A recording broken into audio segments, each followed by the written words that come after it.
with Michael Kanaan, one of our keynote speakers at the Learning Ideas Conference 2021. And delighted to have Mike with us today.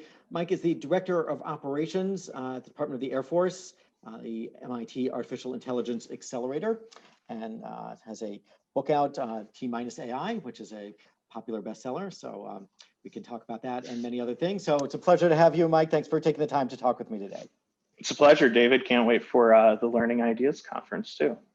Great. Yeah, we're looking forward to your keynote. I want to talk a little bit. This is really a chance for people to get to know you, for our audience to get to know a little bit about your background and some other things. I did want to start with what you see as your definition of AI and what it means, just to kind of give a little bit of a feel for that. So when you think about AI, what would you say is the definition of AI and what AI means? Well, AI itself is not new. In fact, it's been centuries of us thinking about robotic people and consciousness and all of the rest of those human things. The word AI, however, wasn't coined until 1955, which to many, it's sort of the original sin, because we carry a lot of baggage into the conversation when we're saying words like intelligence, consciousness, learning, brains, and the list just goes on and on. But back then, when they chose those words, there are some pretty impressive computational scientists all thinking about these things as their newfangled hardware and computers, the types that were sizes of very, very large rooms, were coming into existence. And in 1956, Turing submitted a paper and asked, can a machine think? They all got together to define artificial intelligence as it's understood today, which we'll address momentarily. But throughout the history of AI, we had pockets of great optimism and success marked by moments of no hope and sprinkled with the occasional surprising breakthrough, those such as Deep Blue, AlphaGo, Siri, the Roomba in your house, and so many more. The point is, though, the ideas, most of the core mathematical work, the models, and all the rest has existed for quite some time. But it wasn't until the late 2000s when AI came out of what is colloquially referred to as its last winter. All those times of hopelessness and when the science wasn't advancing are referred to as winters. And for leaders, the reason AI exists now is pretty simple without necessarily knowing all the math, the intricacies of how the stuff works, and will moving forward.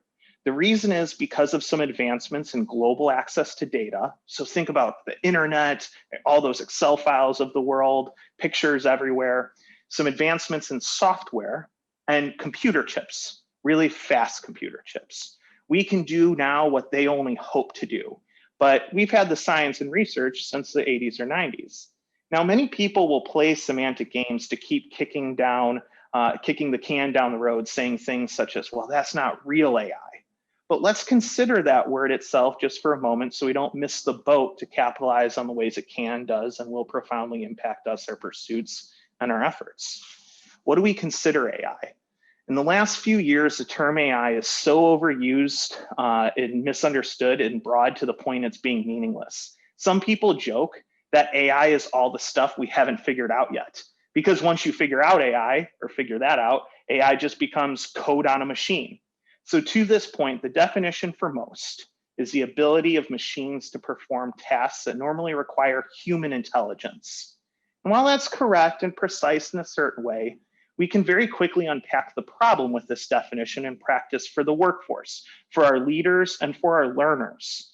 The problem is that it's a rolling definition. Under this definition, an abacus was AI. TI-83 calculators, which I think hold a special place in many of our hearts, were AI. Excel files were AI. And now Google search is AI. And then furthermore, it's anthropomorphized with a nod towards the human domain. We just keep living in this cycle and trough of disillusionment. So for the purposes of conversing, it needs to be a bit more practicable and pragmatic. Simply put, AI applications are designed to analyze data and formulate predictions without any overall guidance from us. Now, in your mind, you might be worried about artificial general intelligence, superintelligence, and the Terminators. And I think we need to stop there because that's not rooted in reality or any notion that AI will make consciousness. For what it's worth, it'll require a breakthrough that just doesn't exist, nobody can imagine, and frankly, just might not happen. There's a space for thinking and talking about AI making consciousness and existential risk, but for us in 99% of our work, it's not real. The point being is don't let that compromise meaningful progress in our collective understanding and moving forward. When we say AI, what we mean is narrow AI. It's when a computer exhibits intelligence or the ability to perform one task, like driving, for example. Of course, driving is super complicated, but we can break that down in different subtexts. This is AI. It's a concept, and I'm a fan of acronyms. So AI equals concept equals C. That's what we're referring to. And where can AI help?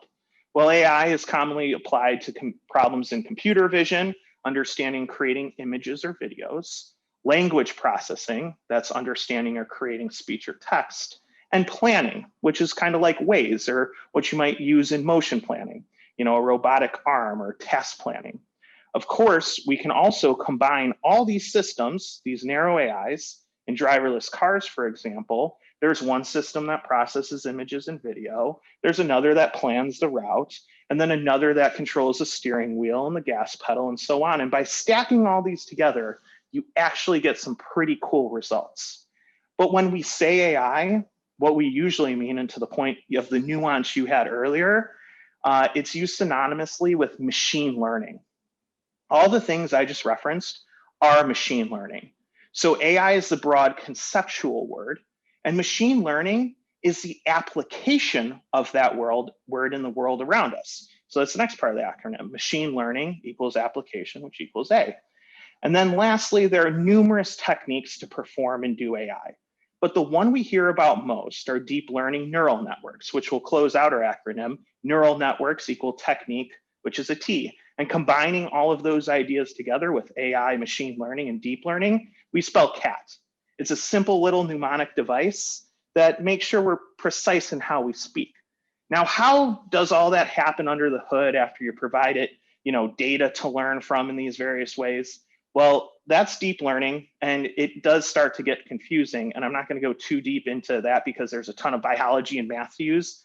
But suffice to say, an artificial neural network is modeled on the network of biological neurons in our brains, and it's used to build machine learning algorithms that can process data in a layered approach. It weighs the relative significance or value of incoming data and then transmits a measure of that significance to all the related nodes in the expression of this in machines.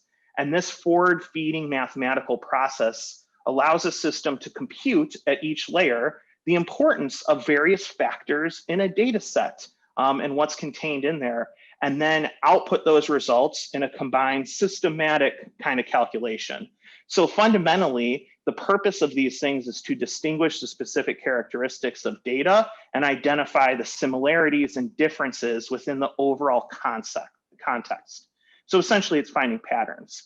And I guess that's just a very quick crash course in AI, but essentially gone are the days of having to explicitly code inputs to a machine with a semblance of output in mind. Right, and I think one of the key points I think to take away, as you mentioned, was that a lot of the techniques have been around for a long time, and for example, neural networks in particular, with computational speed advances now, it's really a different world, right? So if I'm going to build, if we're going to design and build, an automated coach that's going to be able to play the role of a coach in a learning experience that I'm going to have, that was something that 20 or 30 years ago, there are a lot of nuances. It's still a difficult task, but because you can compute things so much more quickly, you have a lot of advantages that we didn't have 20 or 30 years ago when I was working on things that were somewhat related to that. So I think that gives us one area where we see advances because of the sheer computational power that we have today and the ability to take that. Does that sound like an accurate summary of one of the key points to take away? I think that is a key point. In addition to that, think about when you were doing this back in the day and how valuable it would have been if you just said, well, I have many examples. Like I have a lot of pictures of cats on the internet, so I can present that data to a machine. And then through the calculations you were talking about, this parallel processing like our brains do, a machine is able, it doesn't know it's a cat, but it knows the similarities of a cat and various pictures and everything you have now. It learns from examples. Right. Yeah, no, we did a lot with rules. I was really in the knowledge representation side of course. AI, and we did a lot of, we had a lot of rules. We did work from examples, but the machine we had to learn from the rules that we put in, and really not, didn't go beyond that, and didn't even really learn all that much. It was more that was able to use the rules that we put in, which is a little bit different thing, and important thing. It was useful and continues to be useful. But yeah, I think especially at the time you would get is that really AI? Of course. Question more even than anywhere else. So let me ask you kind of a different question. I'm really curious about your own background, or before we got into this, and what your overall background is. If you can tell our audience about your own history and kind of how you got into this field. Of course. So I'll start with a story, because storytelling is how we humans learn best. And each of our stories on being inspired to learn AI and lead AI is going to be totally different. And mine began after graduating intelligence school upon graduation from the United States Air Force Academy. My first assignment was at the National Air and Space Intelligence Center. You might not know what that is, but there is no doubt that every one of our citizens, people around the globe, have personally gleaned some benefit from that institution at some point in their life, whether they know it or not. And arriving there, my first job was commanding a new mission. It was called ACES High, which is an acronym for the Airborne Queuing and Exploitation System Hyperspectral. It was a first of its kind for us. We're just merely months from flying our first missions in the Middle East. That's daytime in the Middle East, nighttime though for us in Ohio at the National Air and Space Intelligence Center. So first question you might ask is, well, what the heck is a hyperspectral sensor? It's a camera that works much like our eyes do, except way better. You and I see in 3 color bands. A mantis shrimp sees in 12. One may philosophically ask, what does a mantis shrimp see that we cannot? But a hyperspectral imager, it sees in hundreds. What does that mean? Well, it can measure the radiance from reflected sunlight off of a material. And when we look across these color bands during the day, of course, because, well, sunlight, we can identify certain materials that are significant in the spectrum of which it collects.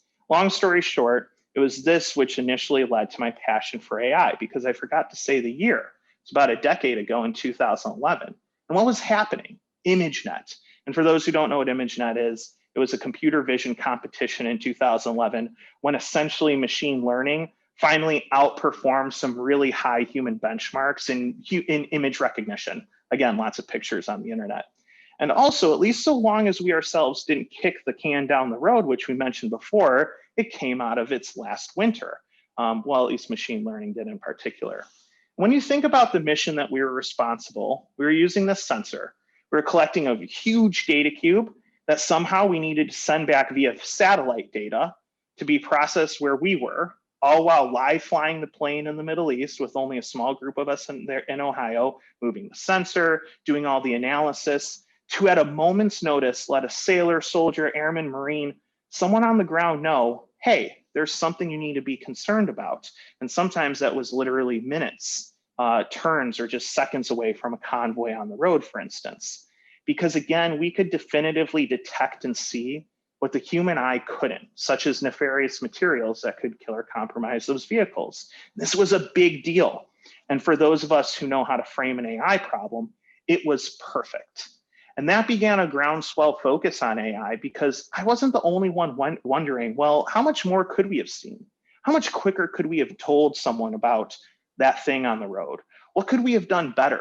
Who could we have better helped? How could we make smarter writer choices? That's a perfect AI problem. And even without it, that mission was responsible for removing 37 tons of weaponized material off the battlefield. And despite any subsequent professional accolade or even recent personal accomplishment, it's the women and men of and on this mission I'm most proud of to this day. And I don't think that'll ever change. For most of us in hindsight, it's always the first mission or first job that we love most. But again, that was 2011. And then from there, moved on to become the director of target development in the counter ISIS operation, Inherent Resolve, which we use data-centric models to make better decisions, perhaps being largely successful because we became more cognizant of data mattering and things like visualization and structured data, and journeying us on this way to smartly using artificial intelligence, and then to the Pentagon and now here at MIT. Developing AI for a public good, transparently, as it should be with government. That's great. And then one question that sort of comes up out of that is how you see the roles of people and AI, sort of working together, right? The first example that you gave, you had an AI system that could do something that people could not do, right? It was able to see things that the human eye could not. And so there's a clear delineated line, like this is, we need this system. This is not something people can do. But Right. sometimes you'll have things where it's something that people can do, but there are scalability advantages to having a machine do it or something in between. So how do you see the roles of people and AI working together? And related to that, have you encountered some resistance along the way from people in terms of how they might work together with an AI system, or where they feel they might be getting pushed out by one? Of course, a lot of resistance, right? Whether that's because of our cultural movie watching, or whether it's just because this is a lot of new stuff and we're wondering, and we're rightfully precarious about it, and wonder what's right or wrong. Here's the way that I think that artificial intelligence performs best. Have you ever heard of the OODA loop, David? I have not.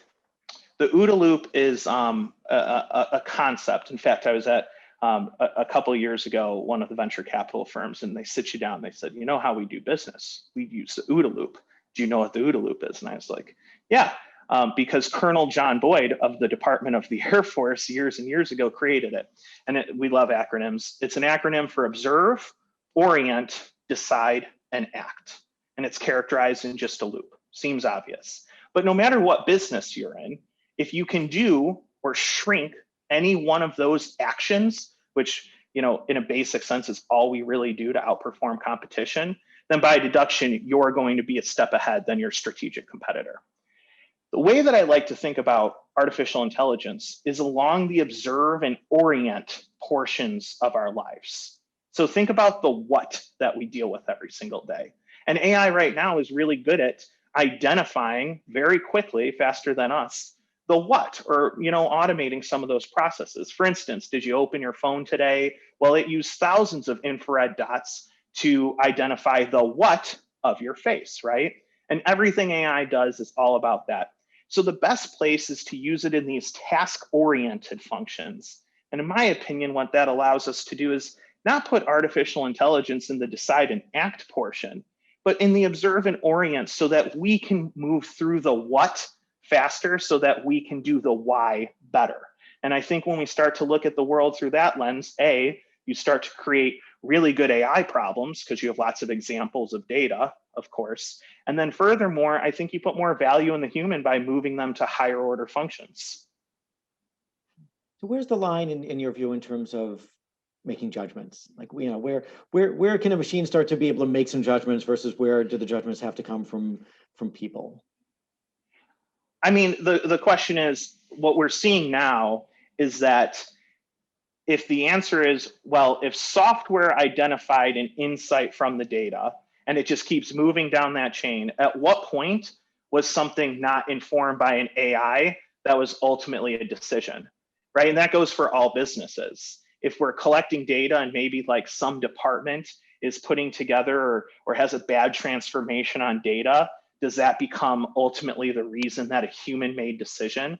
I think at the ultimate end of the equation, I hate this answer, but it depends.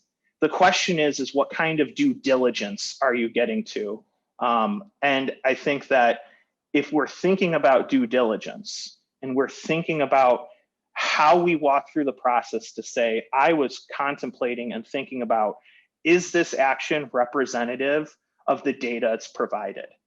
Is this decision that was made, does the computer consistently outperform the human? I mean, the question in decision making that I think most people kind of resonates is driverless cars. Driverless cars get a terrible rap when they injure or kill someone, of course, right? How many examples of that do we have? 3 or 4? How many examples do we have every day, right? From humans themselves. So I think the question is that for each of our businesses and each of our respective career fields, what we have to say is, at what point are we no longer identifying the what's, and are we starting to make choices? And I think their decision making changes a whole lot, right? Because finance, for instance, has to have a completely different decision making point than it does for perhaps military operations for people. Right. No, and I mean, it must depend also, as I think you were getting to, on the potential consequences, right? So there are, Of course. smaller scale decisions where if something's a little bit off, that's fine. And there are large scale decisions, certainly particularly in the military, where that would not be fine, and in the least, and you have to be particularly careful. But you brought up something else, which I think is really interesting, which is almost relates to resistance as well. There is a tendency people have to want to avoid making mistakes, right? And we certainly see this in the learning and development world, if anything more than, as much as, if not more than in other fields, right? You don't want to be wrong. You don't want to make mistakes. And, as you point out with driverless cars, I mean, there will be some mistakes, and those are going to get, it's something new. So the mistakes are going to get highlighted. The mistakes, even if they are not out of alignment, even if they are fairly minimal, the one mistake story is going to get highlighted, and even if the other method of doing it, the human method, would have had more mistakes in the same number. So are there ways, we see this with everything. We see this with people's behavior during the pandemic. We see this with everything. Now, what do you take from this kind of information, and how do you decide to believe in it? So I guess the question becomes, getting back to this idea of overcoming resistance, are there techniques we can employ to help people get more comfortable with machines taking on some of this work, so that they aren't as quick to jump away from, okay, well, that's one wrong decision by a machine, and want to kind of throw everything away just from that. So are there techniques we can put into place to help people get more comfortable with the idea of machine-oriented data decisions being, informative to people in that way? I do think so. And it seems so obvious, but if the notion is, well, that seems dangerous or something bad could happen, if that's our argument for not doing artificial intelligence or pursuing the projects or helping people learn about how it relates to them in individually unique and meaningful ways, then you wouldn't leave your house. You wouldn't drive a car, right? So I think that, and it really does seem obvious, but we have to get past this, right? Friction makes traction. We have to start experiencing and making some of those mistakes. So, pun intended, we start learning the left and right lanes in the road. Now, on a further point to this, I think what's important too right now is that we have to help influence and provide a path and opportunity for others, like our kids, like our friends and our neighbors, to start becoming more familiar with these technologies. Now, the problem at hand is that it resides in the primarily engineering world, right? And we think, well, that's just for those tech people. And mark these words, the future rock stars in tech, well, they're teachers, they're sociologists, they're dancers, they're artists, they're psychologists and parents and many more. So ask yourself, what are you doing to better understand and help others do the same in the ways that matter to them? Do you love dance? Help someone dance with a robot. Are you a writer? Show them what a language transformer can do. Are you a psychologist? Help us deal with how people will handle these life changes driven by tech down the road. Are you a wildlife or nature preservationist? Let's use computer vision to track and predict concerns of, tigers migrating somewhere or something. Are you in politics? Well, help us bridge the digital divide and present it to more people. The point is, AI is for everyone. It's like electricity.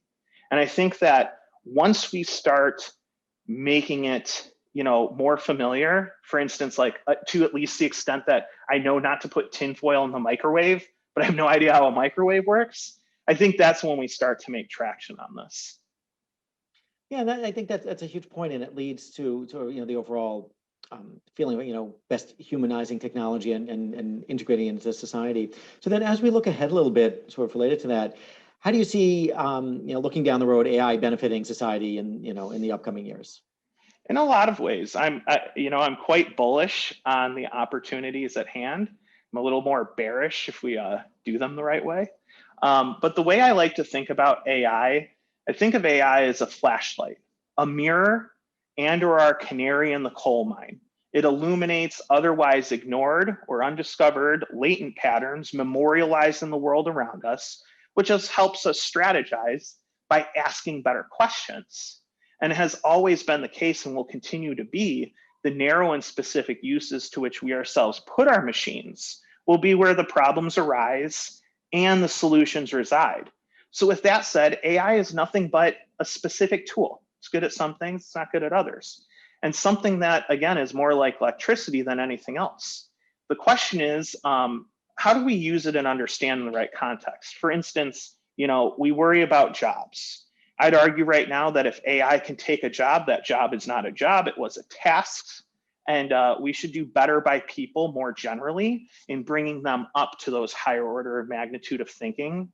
In terms of, safety, manufacturing has obviously seen the boon from artificial intelligence. There's all sorts of safety measures put in place. You can't walk into certain areas. Machines can turn themselves out. We can produce more. Biology and medicine. You wonder how we can work and predict the protein structures of messenger RNA now. Well, that's artificial intelligence and simulation, of course, right? So I think what ends up happening is if there wasn't a single advancement from today on, it will still profoundly impact our lives and scales up. So I think that, the ways it benefits humanity is, well, I mean, how human are we being right now as I'm scrolling through my Google feed, trying to find things in my life and everything else. That's not to say things can't go wrong, but what we want to look for is the ways in which we can make humans more valued in each of our respective career fields and learning and the rest. Yeah, I very much agree with you about that, and particularly about the idea of using technology to allow people to do the things that are human, and rather than the other way around. And I think you're absolutely right that we, often technology sort of drags us into the technology, and we spend all our time in front of a screen rather than being freed up to do things, which I think was not the original vision. Looking though on the other side, are there concerns that you have about AI and how it can kind of, if not used correctly, could take us down some maybe not so great paths, and maybe then what we can do to help try to head that off? I think there are two things, and I want to cage them when we bring up concerns. Concerns mean opportunity, right? So the first is AI's inherent duality, and the second is due diligence that I mentioned. So we have to worry about how to regulate and control it in the right way. And it's a powerful tool, but historically in our past, powerful tools were in the hands or only accessed by a few, right, to the benefit of many, or detriment. And ones that I mean could compromise, hurt, or disenfranchise people. A nuke, for example. Well, it's pretty tough to go watch the first chain reaction underneath the University of Chicago, or steal it from an underground tunnel in Tennessee, or get fissile material. But here's my point. I'm not comparing it to nukes necessarily. I'm comparing the process.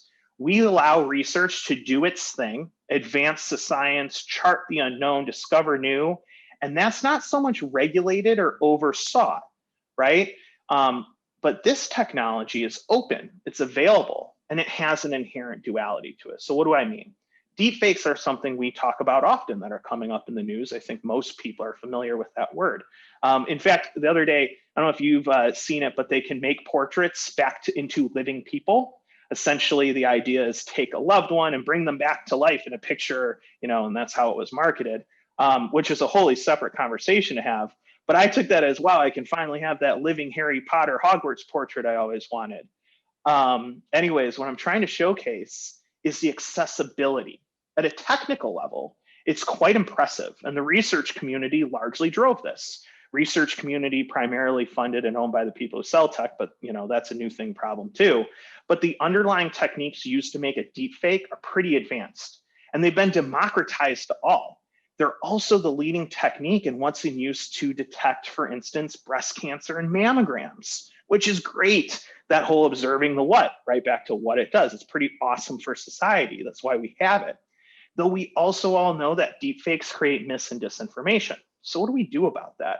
Or how about, the leading team play and strategy algorithms and techniques in a subset of advancements in AI called reinforcement learning? Well, they happen, like many AI advancement, in games. But those games are literally openly available in real-time strategy, top-down look with even the fog of war games. So it's a very cool advancement. And the science and research must move forward freely with creativity from the best minds in the world. But then it's digital. So it's available right away as the advancement happens. We've never dealt with that before. So dealing with an informed way and a thoughtful one is one I think we'll have to worry about.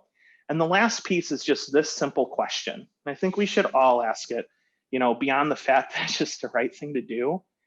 But let's say that there is a mistake of our own doing, or it stems from someone with, a bone to pick agenda item in the press or in the public. Our executives, our leaders, and our future workforce, they have to be ready to answer the following very simple question from a comprehensively defensible public position. The question is, and I can just hear it now, what due diligence did you perform on AI when the mistake was made or an individual life was disenfranchised as you continue to integrate AI into all aspects of your business? That question. The answer now would be probably insufficient. And for many, it's probably near unanswerable. And it exposes leadership, credibility, and potential negligence on a huge stage, right? So we can't point to enough informed leaders and offices with the appropriate authorities, knowledge of operations, or even understanding of AI and how it works to defend diligence across the life cycle, which we kind of alluded to earlier, because that life cycle now stretches from solicitation to data acquisition, to your testing, to how you use it, to the legal policy oversight and guidance, and everything in between.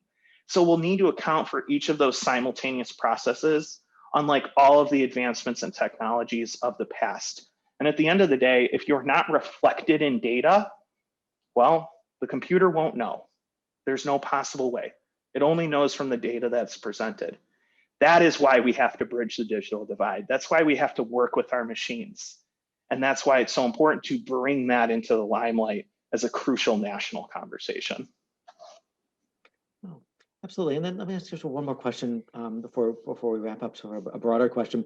If you look at an audience of people who, as our audience, some of whom are working in AI, but most of whom are not necessarily working in AI itself and not necessarily AI researchers, in this day and age, what do you think people should really know about AI as kind of the, as kind of a takeaway? What should they understand about artificial intelligence and how it might inform their own work and their own lives in the near term, in the years to come?